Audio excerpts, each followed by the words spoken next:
Hey guys, how's everybody doing? Tony here, really quick video. We are going to be closing a bullish month for October in about 43 minutes. Welcome to possibly the beginning of a pretty insane bull market. I'm officially calling it today. There's no chance that we are not entering a bull market right now. My bull trigger on the monthly close has been, I want to say 100% accurate.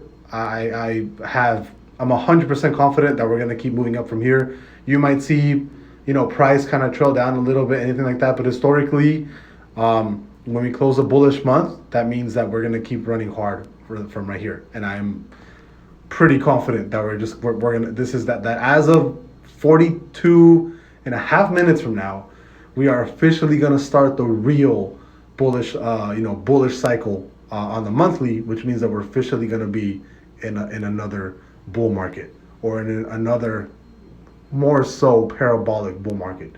And that's what I'm expecting after we close today in 42 minutes. I'll see you guys later. Bye-bye.